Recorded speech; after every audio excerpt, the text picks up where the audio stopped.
Welcome to this installment of Context Clues, where we share previous episodes in a new light to give you some important background information for our upcoming topic.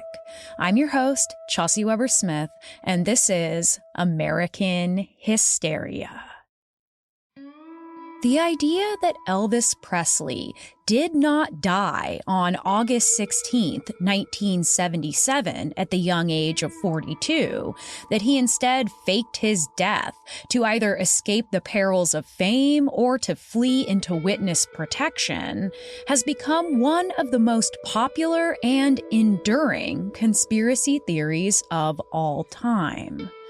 Becoming a profitable and entertaining ongoing story for tabloids and talk shows, this Elvis, the allegedly alive Elvis, has reached the status of a cryptid, with apparent sightings of the former king of rock and roll still popping up to this day, the way we might hear of a Bigfoot or a UFO caught on grainy tape.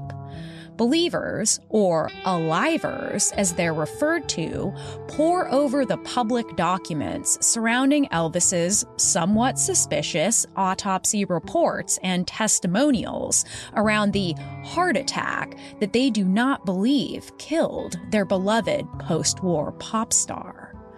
The story of how this conspiracy theory gained traction is a truly weird one, replete with characters you'll have to hear about to believe. Some of the evidence manufactured by those with a vested interest in bringing the impossibly lucrative star back to life, as well as those who seem earnest in their seeking, dedicating their lives to exposing the truth, some of them to this very day. For this installment of Context Clues, I thought it was best for us to listen to a previous episode in full to get ourselves in the mindset of those who dreamed of a different outcome for this beloved musician. Because, despite the distressing things we now understand about his past, both personally and politically, the fact remains that his music and persona changed the lives of millions of people, especially girls and women who found a new kind of freedom in the rock and roll fandom. Like Frank Sinatra before him, like the Beatles after him, Elvis came into popularity when televisions were finally in the majority of American households, and he was not just a face at the edge of a stage, but a face that you could see up close, his dimples, his ice blue eyes, his soft skin, and then, of course, as the camera pulled out, every movement of his controversial hips. He wasn't just a singer, but a movie star, someone that listeners got to know through massive fan clubs, branded merchandise, and endless stories on the news and in print. His Southern rags to riches story made him at once both human and inhuman, an aw shucks young man with a voice so low and smooth it melted as he sang. A man who would move from humility to flamboyance to a pitiable tabloid mess.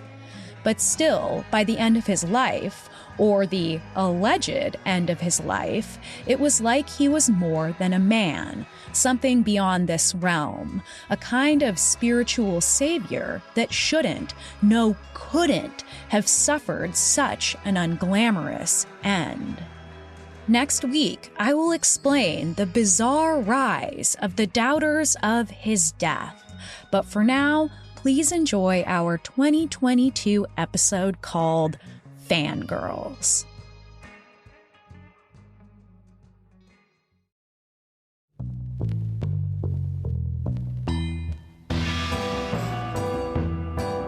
On this podcast, we explore fantastical thinking, moral panics, conspiracy theories, and urban legends, examine the forces that shape our culture, and tell the stories that create the realities we share, and sometimes the realities we don't.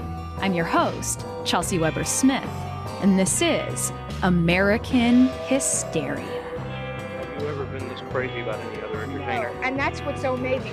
We don't know why we're like this. It was the biggest fan club in the world was outside the Paramount Theater. Now, ladies and gentlemen, Elvis Presley. God, that's gorgeous. He's gorgeous. He's got a beautiful nose. Ringo has a sexy nose. By now, we are so well accustomed to the scene that we hardly even notice the fanfare anymore. The massive stadiums teeming with screaming seas of hysterical fans, all swarmed around their most beloved teenage idol, lost in the fevered dream of the words he sings about love, lost in the perfect swoop of his almost enchanted hair. We know they're out there, those teenage girls who are screaming and weeping and fainting and peeing their pants at the sight of any number of these cleanly manufactured, parent-approved boy wonders of the week. And though we might poke fun at these die-hard fans, at this point our culture considers it relatively harmless. But there was a time not long ago when these hysterical teenage girls were not only ridiculed mercilessly, but actually inspired moral panics that presented the fangirl as acutely dangerous to the American empire. And they got pretty dramatic about it. More dramatic, one could say, than the so-called hysterical fangirls themselves. For example, when the Beatles played Shea Stadium in 1965, the New York Times had this to say, quote, "Their immature lungs produced a sound so staggering, so massive, so shrill and sustained that it crossed the line from enthusiasm into hysteria. And soon it was in the area of the classic Greek meaning of the word pandemonium, the region of the demons." For this episode, we'll be looking at 4 different eras in the development of pop music fangirls, starting all the way back in the mid-1800s and ending with Beatlemania. We'll look at the public's alarmist reaction to these hysterias and see what it has to do with changing gender roles and the sexual revolution. Our next episode, called Boy Bands, will pick it up from there. But for now, let's travel back to meet the man who we could consider the first modern pop star, and to meet his head of moody hair that made young women go wild as they tore at his clothes right there on stage, trying to grab a piece of the dream. But a dream of what?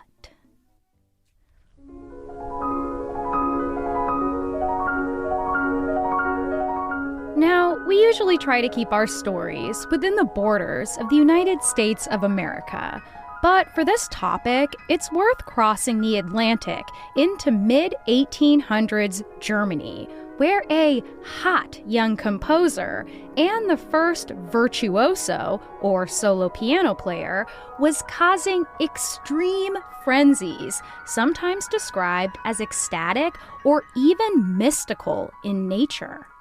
The unorthodox, wild playing style and compositions of Franz Liszt caused what German poet Heinrich Heine would coin Listomania after he witnessed the craze firsthand. How convulsively his mere appearance affected them. How boisterous was the applause which rang to meet him. What acclaim it was! A veritable insanity. How powerful, how shattering was his mere physical appearance. Seeming to create the rock star entrance as we know it today, Franz Liszt would walk on stage from the wings of the concert hall as screams erupted, and then he'd sit down at his piano, which he had positioned so that the audience could see his face while he played. And what a cute face it was. Like the die-hard fans of musical heartthrobs we know today, the voracious fangirls of Franz Liszt were not fucking around. teenage girls and women would arrive wearing his picture on their brooches and cameos, and then thousands of them would swarm around the stage and try desperately to touch any part of him or to touch anything that he had possibly touched. If they did manage to get a hold of his handkerchief or gloves, they would often rip them apart until it seemed that each attendee in the vicinity had gotten their tiny piece. If he broke a piano string, young women would fight over it and then make cool bracelets to show off at their school. Other, even bigger fans went farther than that, bringing with them glass vials in case they might get their hands on one of his coveted coffee cups, and then they could keep his dregs forever.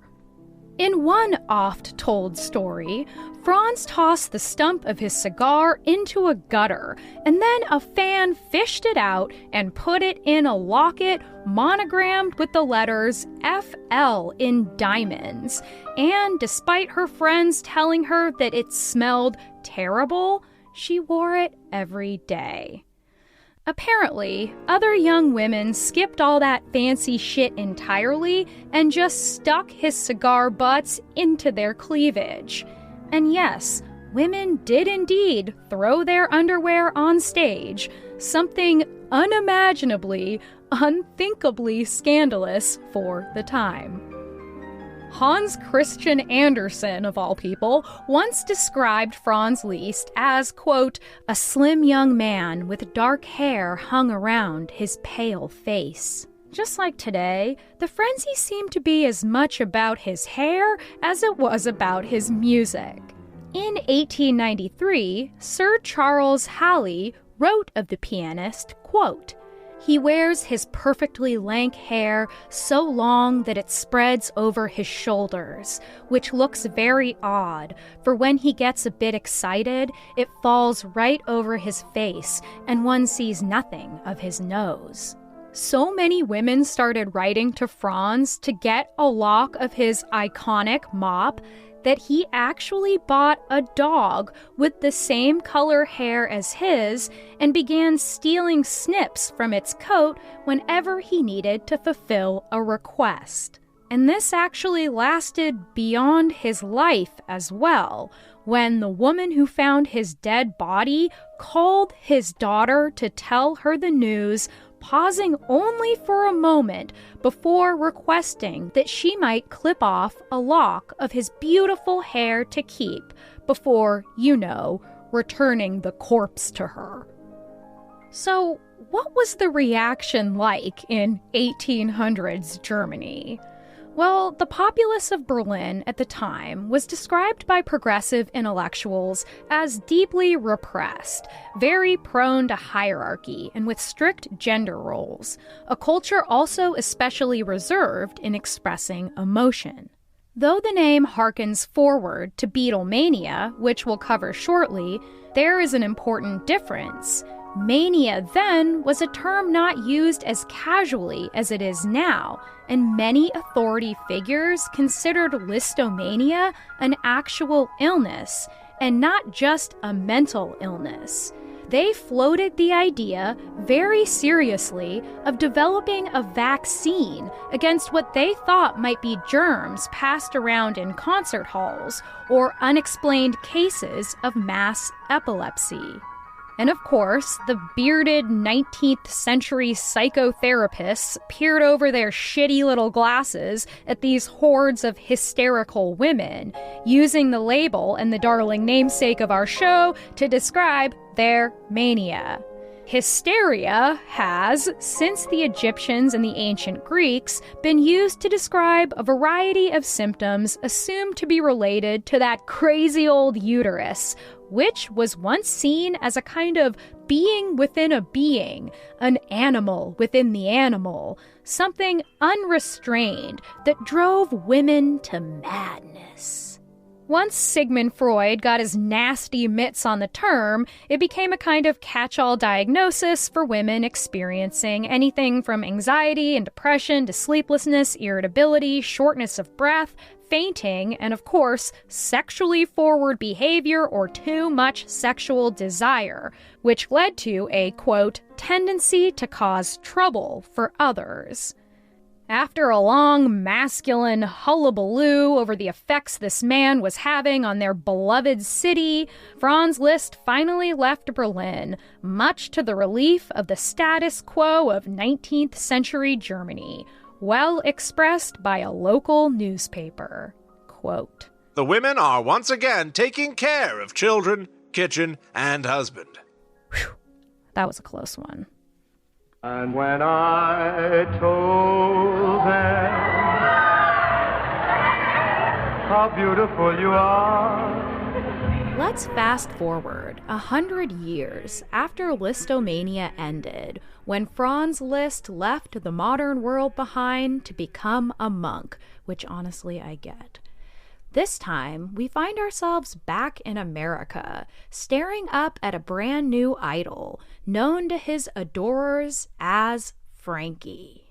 When Young Blue Eyes played his very first solo show on December 30th, 1942, it was absolute pandemonium at the New York City Paramount Theater near Times Square, as 5,000 mostly teenage girls swarmed the stage. Frankie would describe that first night like this. "The sound that greeted me was absolutely deafening.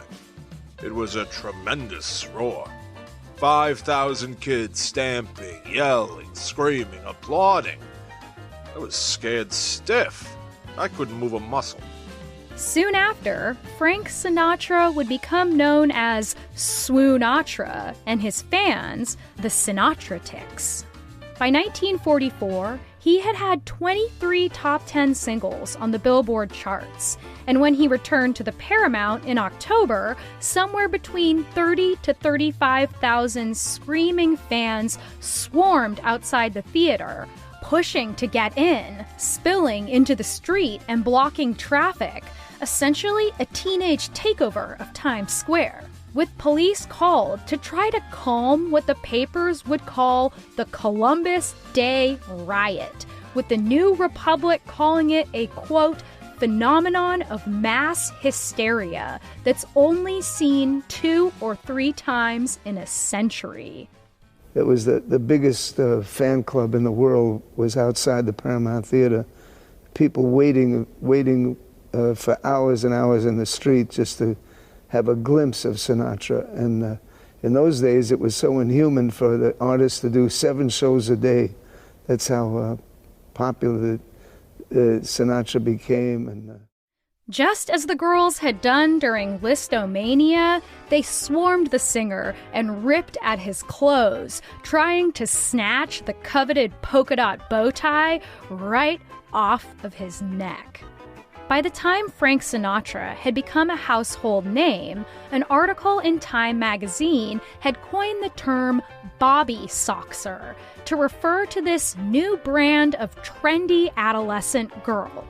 The writer described them as major Frankie fans, little long-haired girls with round faces who wore ankle-length bobby socks. Girls who were just a little too obsessed with the fashion crazes of the 1940s. Sounds quaint, right? Nope, you're wrong. Everything during the 1940s was totally nuts. The men were at war abroad, fighting a larger-than-life enemy, which meant that women and girls had to do man's work. This genderqueer, Rosie the Riveter duty was thrust upon them with the unsubtle encouragement of the U.S. government and culture at large. A government and culture who were also panicked about the new agency that this work was giving to these girls and women. It was allowing them to move more freely, to focus on their own interests and their own desires, rather than just submitting smilingly to the desires of their husbands or whatever man happens to be in the room. And what, dear listeners, always seems to accompany a threat to the power of the patriarchy? One of those delightful moral panics, of course, this time about the menacing, vicious, degenerate Bobby Sox Brigade. The New York Daily Mirror called them, quote, shouting, neurotic extremists who make a cult of the boy. In March 1944, Newsweek blared that, quote, the greatest tragedy of the war was the moral breakdown among American girls. The news reported that the Bobby Soxers had taken over Times Square full-time, and indeed there was a curfew imposed for those under 16, as police had reported a 100% increase in delinquent girl cases. Teenage girls and women who ever did anything alone in public were accused of being victory girls, young women who slept with soldiers because they felt it was their sovereign wartime duty, those that were blamed for the spread of venereal disease that was taking our boys down from the inside. Of course, it had nothing to do with what the boys were getting up to themselves. There were actually official meetings to warn young soldiers about the girl next door. All of a sudden, teenage girls were dangerous. Not just dangerous, they were threats to national security, to the very foundation of America itself. As swoonatra continued to cause mass swooning, there were explanations of all kinds from psychologists and sociologists and politicians as to why their previously docile girls and young women were acting out like this, with some saying he was an emotional stand-in for soldiers gone overseas, and others saying they had mid-century daddy issues, and yet others pointing to a medical diagnosis called mammary hyperesthesia, in which Frankie represented a hungry son needing to be mothered. And then Newsweek said what no one else seemed to want to say, that perhaps there was a sexual element to all of this. They called it a mass sexual delirium. In a singular breath of fresh air, a writer for the Brooklyn Daily Eagle named Sheila McKeon had this to say, quote, somebody with a gray beard always has to call it mass hysteria or something. Now, regardless of what it was that made these teen girls go completely crazy, they were still clearly emerging as the most powerful consumers of American popular music, and the industry was no longer able to write them all off as blithering fools. In fact, they were all but forced to permanently shift the entire market to suit a younger demographic, a demographic that had previously been adults ages 30 to 50. The cultural power of the fangirl was growing, and so was the fear of the growing freedom it was giving them, especially when it came to sex. More after this. And now, back to the show. And now, ladies and gentlemen, yes, that's right, Elvis Presley.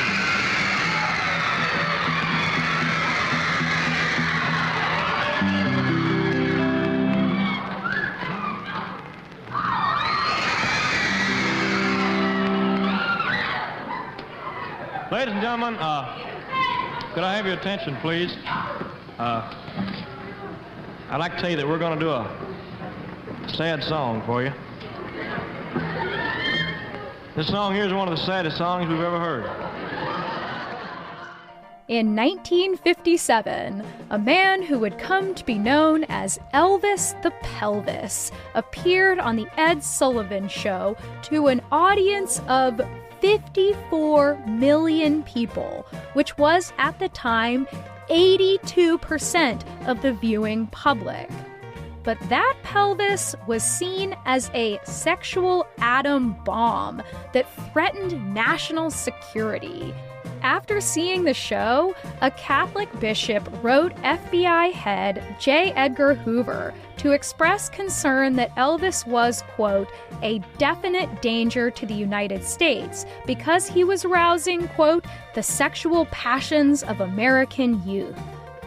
Elvis's sexual appeal was so dangerous, in fact, that his hip thrusts were hidden from that huge American audience, the censors only allowing him to be filmed from the waist up. But everybody knew what was going on. Sex was all over his face, in the way he curled his lip when he sang, in his dark, slicked-back hair, in his sly eyes that were made darker by a ring of eyeliner.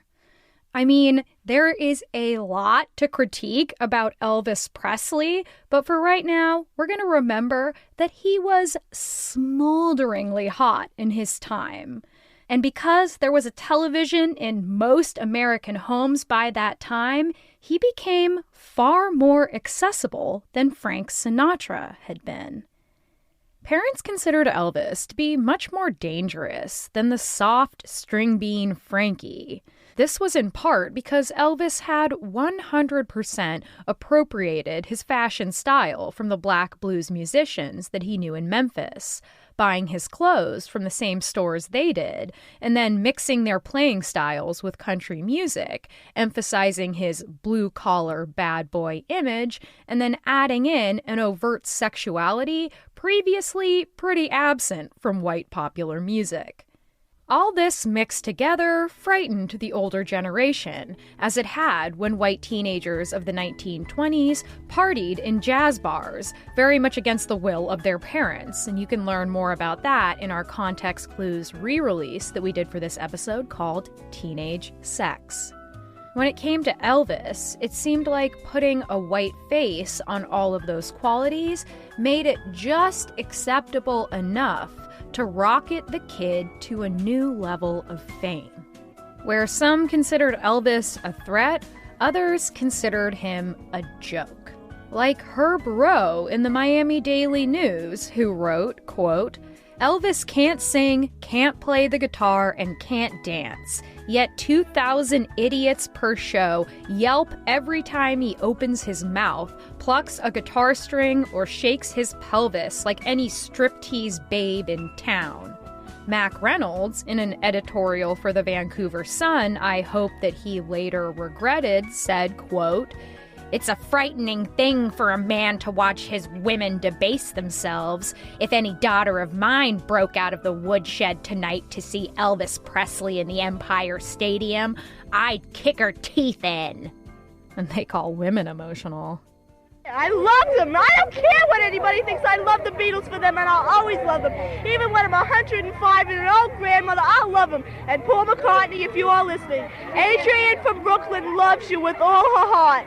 I love you, Paul, and please come to the window so I can just see you. I saw you smoking before, and I kissed the limousine you looked out of. But I love you, and I want you, Paul. Please look at it. And Ringo, you can look at it, too, because I like you. Just gorgeous. He's gorgeous. He's got a beautiful nose. He's got a beautiful nose. Ringo has a sexy nose. In late 1963, reports began airing on American television all about the unprecedented record sales and out-of-control fans of a new group overseas, with goofy headlines like, Beetlebug Bites Britain. The suburban adults of America collectively sneered at the four-piece group and their matching unorthodox hairstyles, worn down and so offensively long that it actually covered their ears a little bit. As we well know, there is something about a moody hairstyle that drives the girls absolutely wild. And when American teeny boppers got their first look at these skinny, shaggy dreamboats, it became clear that this band was the new face of popular music. This revelation was much to the collective distaste of the critics and of industry giant Capitol Records, who the year before had written the Beatles off completely as a passing fad. Suddenly, they were rushing their latest single for the American market, and by early 1964, I Want to Hold Your Hand made it on the Billboard charts. That sealed the deal. The Beatles were coming to America. 3,000 screaming teenagers are at New York's Kennedy Airport to greet, you guessed it, the Beatles. This rock and roll group has taken over as the kingpins of musical appreciation among the younger element. Some music critics call their harmony unmistakably diatonic. Others say it's pandiatomic. Parents say it's just plain pandemonium. New York City cops are hard-pressed protecting the Beatles at their hotel. On every side, there is hero worship that recalls the heydays of Elvis Presley and Frank Sinatra. With one Beatle bedded with a sore throat, 3 of the quartet take an airing in Central Park. There was absolutely no truth to the rumor that the zoo's laughing hyena was driven underground. 8,000 fans watched the Beatles play their very first American concert in Washington, D.C. on February 7th, 1964. And by then, the girls were already well versed in the personal tastes of their dream boyfriends. In a 1963 television interview, George Harrison had jokingly told the host that Jelly Bellies were his favorite treat and that John had stolen his Jelly Bellies. Big mistake. Fans in England began mailing the guys boxes upon boxes of Jelly Bellies, and then took to throwing them on stage. By the time they got to America, they found out that the counterpart to the Jelly Belly is the Jelly Bean, and those are much harder. And the Beatles were pelted with them nightly, no matter how much they protested. To make matters worse, we're on a circular stage, so they hit us from all sides. Imagine waves of rock-hard little bullets raining down on you from the sky. If Jelly Beans travelling about 50 miles an hour through the air hit you in the eye, you're finished, you know, you're blind, aren't you? A couple days later, a record-breaking audience of 73 million tuned in to watch the Beatles' debut performance on The Ed Sullivan Show. Over the next 2 years, the Beatles would return to America to perform for more record-breaking crowds, most notably at Shea Stadium in New York City, where they performed for 55,000 people in a show credited with originating the modern stadium concert tour.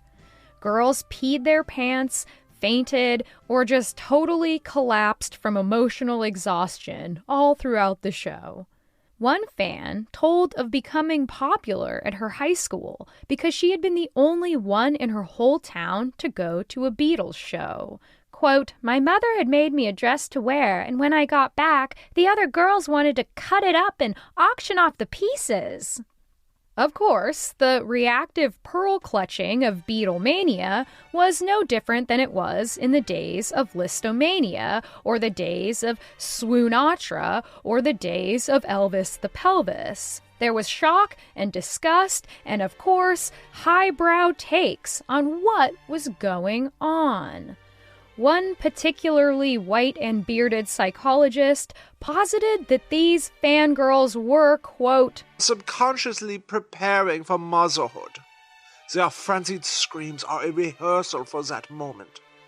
By and large, it was not popular for young men to like Frankie or Elvis or even the Beatles.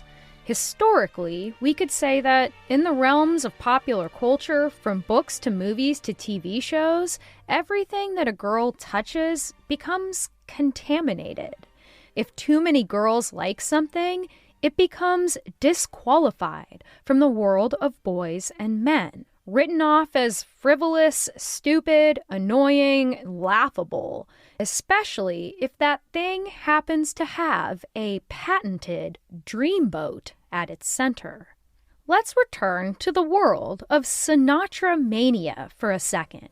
Just 2 days after the Columbus Day riot shook Times Square with those tens of thousands of screaming teens trying to brush their hand against anything that Frank Sinatra had even looked at. Because of the never-ending demand, he just kept playing show after show there, night after night, with more and more women falling under his spell. Well, One young man had it up to here with these Bobby Soxers.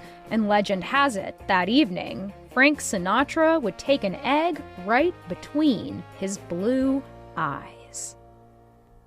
An early incel named Alexander Dorogokupets would tell the story the next day through the always reliable New York Daily News, complete with a picture of this Richie Cunningham-looking bitch showing the grip he used on the egg. Here's a quote from the article in which Alexander recalls the event himself.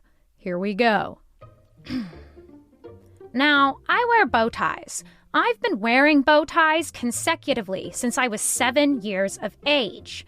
In fact, I have a collection of 200 bow ties. Most of them are ready-made. Anyway, that night 2 years ago, Frank Sinatra was wearing a bow tie. What is more, he's lean and lanky, like me. Look at him. He becomes famous. I'm often taken for him. Girls see my bow tie and shriek, "Frank Sinatra!" If they said Frank Sinatra looked like me, well, that would be okay. But they say I look like Frank Sinatra. Wednesday, I read a paper and saw those poor girls swooning at the sight of him. Saturday, I bought 3 eggs, the freshest and largest I could buy. I got in the 20th row orchestra, 1 seat from the aisle. I happened to be in the midst of a swooning section. I said, "How can you fall for a guy like that?" I took 2 eggs in my left hand and 1 in my right, and I hit him between the eyes. His mouth was open. It dripped down his face. His arms fell and I felt good. The second egg hit him in the chest. The third one I flung and didn't even see where it went. I spun around, but I couldn't move a step. Girls on all sides of me. I couldn't move. My God! The day after the incident, a newspaper described what happened next. Quote, "The horde of female rug cutters were confronted with the deliberate desecration of their bow tie idol. Someone shouted, 'Get the skunk who done it!' A 15-year-old girl named Aileen Sandakis saw the scene unfold. Quote, "I grabbed him right after the 3rd egg. My friend hit him with her binoculars, and I got a couple in with my handbag." Reports said he'd also been beaten with coats, umbrellas, and lunch bags, with his shirt collar ripped to shreds. Some men saw our patron incel Alexander as a kind of folk hero, with one letter to the editor from War Nerves saying he, quote, "should be awarded a medal for bravery. He had the right idea, but he should have tossed the eggs at the screaming chicks instead of at Sinatra. Honest, man, it isn't Sinatra's voice that you really dislike. It's those horrible, ghoulish squealers in his audience." And another printed in Collier's magazine, quote, "Our hearts, being masculine, tell us that Alexander Ivanik Dorogokupets is a hero and a young man who already has deserved well of the Republic." The next day, and there are great photos to prove it, a bunch of Navy men in full uniform threw tomatoes at the giant poster of Frankie outside the Paramount Theater. But on the other hand, Alexander was bombarded by vicious hate letters, hundreds of them, after newspapers went ahead and printed the address of his parents' house. He feared going outside lest he get another pair of binoculars straight to the dome. Another news report described his fear like this. He had been caught up in the, quote, "ranks of angry girlhood. A mere male, utterly unable to cope with the beating he received at the hands of a house full of enraged teenagers." How quickly his ridicule had turned to terror. The message was clear, and the girls had made it so. They defended their territory. This was the realm of girlhood, and if the boys were to attend, they would have to do so on the girls' terms. even if it seemed like these fangirls were at the mercy of something, hypnotized by young men that drove them to hysterics, that wasn't exactly what was going on. Collectively, this was an almost singular place where girls held the power. A primal kind of power, a massive tribe in the middle of a massive ritual that better not be interrupted.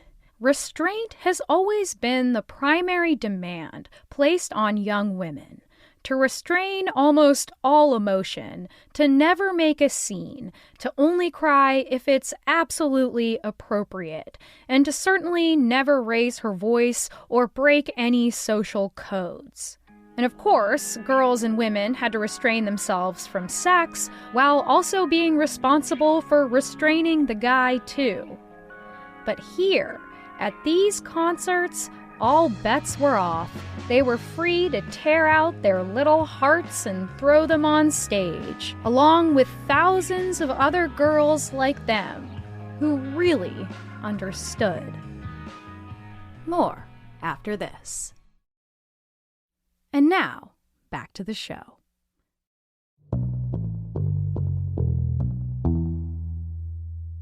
It would take some time and some distance before the elitist media would give any of these performers real praise as actual artists and not just eye-candy chumps who can't even play their instruments.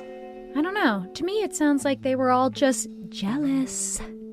But now, in retrospect, we can look back and see that the musicians we most remember, the songs that define generations of American culture, were written with these young girls in mind. Even more so than Frankie and Elvis, the Beatles used personal pronouns in many of their songs, with Paul McCartney admitting that it was a little trick. We try to do that, make it personal. When the Beatles released their second U.S. album, Meet the Beatles, it was actually reassembled by Columbia Records to include relationship songs exclusively because that's what their major market was demanding. Not only that, but these girls had picked out artists who would go on to have long, prolific, historic careers. Those who would become veritable gods of popular music. And after that, no one was laughing at them anymore. But no one seemed to want to give any credit to the girls. One has to wonder, without the hysterical fangirl, would we have ever had the Beatles? In all the popular acts we've covered, there's this unmistakably androgynous quality to the stars. Even the allegedly masculine Elvis wore eyeliner and sang love songs mournfully and smiled boyishly, with his vulnerability best illustrated by the fact that his signature sexy dance moves were born out of the fact that when his nerves got bad, his knees would shake. A lot of times, to teenage girls, full-grown manly men are kind of scary, but these were safer, softer men who had real emotions, real love inside of them. Men they not only wanted to fall in love with, but men that also reminded them of themselves, of their own emotions that they weren't allowed to talk about. It made them feel seen, respected, understood, and even loved. If only in the realm of fantasy. But I still think that counts for something. When Beatlemania hit in the 1960s, the media pundits consoled concerned adults, saying that the girls who had once screamed for Frank Sinatra had grown up to be responsible, settled housewives. But in the case of the Beatles, that wasn't completely true. In many ways, these fan frenzies, this fangirl hysteria, all these manias were heralding in the sexual revolution. And at least some of these girls would become feminists in the 1970s, stepping out of those stadiums with a new collective power. Though it was unseemly to admit it, of course sex was a major component of the appeal of these men. They were safe objects of lust that could never ruin their reputations or accidentally get them pregnant or break their hearts with no regard. But sex itself has also always been intrinsically tied to the experience of freedom.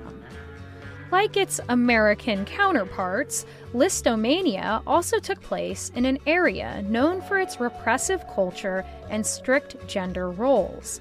But this dark, handsome, feminine, emotional man with an uncouth hairstyle promised something more than the status quo. He promised sex and romance and art and beauty and passion and adventure and freedom. A woman interviewed about her own time participating in Beatlemania put it this way, quote, "It didn't feel sexual as I would now define that. It felt more about wanting freedom. I didn't want to grow up and be a wife, and it seemed to me that the Beatles had the kind of freedom I wanted. No rules. They could spend 2 days lying in bed. They ran around on motorbikes, ate from room service. I didn't want to sleep with Paul McCartney. I was too young. But I wanted to be like them, something larger than life." No matter how many times these early fangirls wrote the names of their idols on their notebooks with hearts, they were never going to marry John or Paul or George or Ringo. They were never going to be Mrs. Liszt or Mrs. Presley or Mrs. Sinatra. But that didn't mean they weren't feeling something akin to real desire and real love that was untainted by what marriage meant for a girl in the 1800s or the 1900s or this very day. This music and these singers and these spaces allowed their fans to feel so much, to lose control in a way that would literally get them locked up in an institution otherwise. These were artists who represented the great wide open, possibilities beyond what teen girls were told they could hope for. These teen idols were just that, idols to be worshipped, to the gods of freedom, of desire, of power. When you hear it, the primal scream of the primal teenage girl with 50,000 others, is that really something you want to laugh at? Thanks so much for listening to this Context Clues episode, and make sure you tune in next week for the baffling story of the Elvis Alivers. This was American Hysteria.